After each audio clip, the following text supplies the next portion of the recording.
morning, good afternoon, and good evening, everyone. Welcome back to yet another Locked On Sound podcast. Joining me as always today is my co-host and co-partner, Hunter Trumbull. Welcome, and if you're all wishing Willie would shut up, so am I.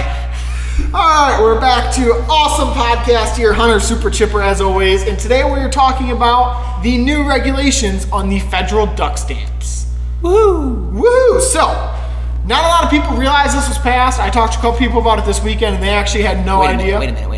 We're going to back that up. Okay. A lot of people don't know that was passed. I've talked to 3 people in the past couple weeks. Nobody knew what I was talking about. Seriously? Huh? Really?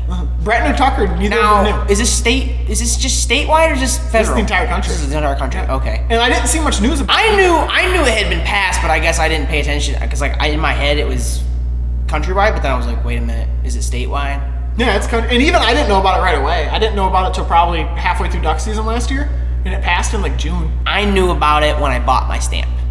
Gotcha. They told me about it at the desk. Gotcha.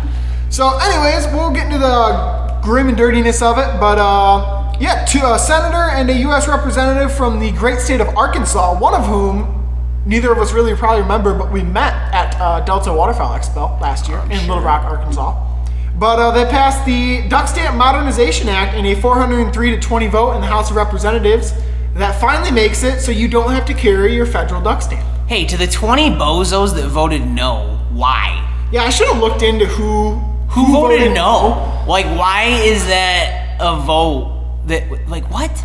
My question to that would be, okay, if you take the positives and the negatives of passing a bill like this, what are the negatives? What are people coming up with as the negatives? Because I only see it as a positive. Like, I bought the stamp, I have it in digital format, I just don't want to carry it. There's a lot of guys that don't like carrying it, or they ruin it, they lose it, they just don't have their wallet on them, or they have to put it in their blind bag and remember in a Ziploc bag. Full disclosure, for the past 3 years, I have yet to carry mine on me. It sits in the visor of my truck, and I've just hoped I don't get asked for it. And so far, I haven't.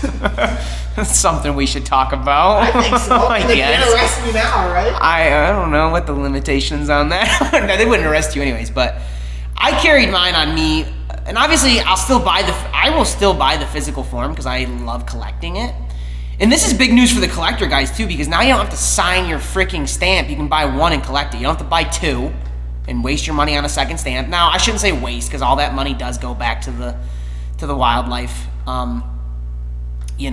Hunters are the #1 contributor to that anyways, at you, PETA. I read when I was looking at it that it's actually considered the duck stamp bill, which I believe was by Roosevelt maybe in like the 30s or 40s, is considered the most influential wildlife act ever passed. I could see that. I mean, a lot of money's got to go to it. They charge us an arm and a leg for everything. So, interestingly enough, all 20 votes for no were actually Republicans. Yeah, I can see that. So I'm not sure, and then there were 4 not voted. So I'm not sure what actually happened as far as why they would vote no. Well, I don't know. I'm trying to think of the why. Maybe they like the physical format, like they think you should have to carry it, and they're probably so old to the point where they don't even know how to run a phone. Right, but in the day and age where, at least in the state of Michigan, where I can carry my driver's license and insurance on my phone, my duck stamp should be on my phone too. Yeah. Even my hunting licenses can be on my phone. Well, I think it just makes it...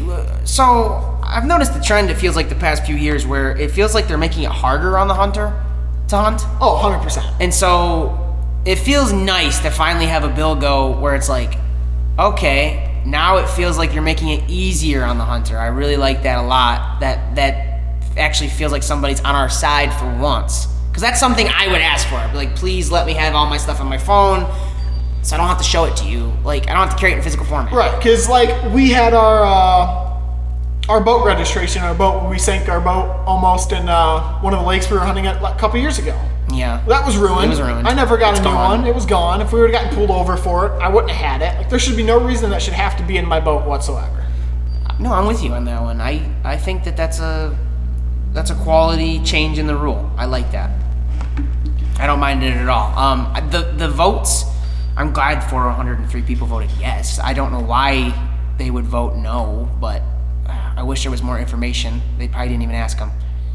Yeah, I don't get information for why they voted no. I'm trying to look at what. Have you heard anybody have a bad take on it? I have not heard a single thing. But I really haven't. I guess other than reading the article, I have not actually heard anything about the act. Like, it didn't get as much media coverage as I thought it would, especially in the waterfowl community. no, it really didn't.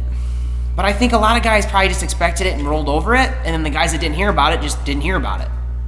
Yeah, I can't really find anything right off the bat for why it would have been voted no, but the only thing I can think of is it's just a nostalgic factor for some people. I don't know if maybe some representatives thought it would lead to them not issuing actual stamps, but just issuing digital stamps, which maybe that could be, but that's a future problem if you ask me. I don't think they'll ever stop issuing the stamp. No, neither do I actually think that would piss more duck hunters off than anything. Those guys, 100%. those guys are collectors. Like, they like that stuff. Yeah, if you're gonna make me pay $25 for the stamp, I'm gonna want it, at least one copy. Yeah, I want the physical form. Or in the sense of the Virginia Department of Wildlife Resources, send me 4 of them, and that's even better. But but yeah, it's not a bad topic at all. I can't see any negatives in passing it. So I can't say for sure, but I'd have to assume it's one of the most bipartisan bills passed last year. Only 20 nay votes, and that's pretty good. Yeah, I don't know. I wish I knew more of why. Maybe there was some pushing and shoving going on with something else. I don't know if there was something tagged in the bill too that maybe somebody didn't like. Could have been. I don't know what, because you know how that goes. Right. We'll tack 20 amendments to this one piece and call it something, and really It's like, okay. Maybe they gave us our federal duck stamp online, but they opened the border a little more. Yeah, it could have been. Or they gave Ukraine some money. I don't know. Could have been anything with this government. Thank you for listening to Locked On Sounds podcast. We want to take a moment to thank one of our most important sponsors, Slappin' Tails Guide Service. Captain Justin Dixon is a USCG licensed captain and has 20-plus years experience fishing the Saginaw Bay and the Detroit River for walleye and perch. He is personable, knowledgeable, and wants to see you succeed. He makes sure you achieve what you are after. They run a brand new 21 Polarcraft Outlander, which has lots of room while jigging and trolling. You'll have a great time and take some great tasting fish home for the table. Now back to your favorite podcast. Ooh, on that note, I think that's going to conclude our 5-Minute Friday. Yeah, so that's our 5-Minute Friday, 10-Minute Tuesday. I don't know what this is going to end up being. What time did we make it to? We're sitting at about 11 and a half minutes right now. Oh, shoot. Thanks for joining us for the Locked On Sound podcast, and we will see you guys next week.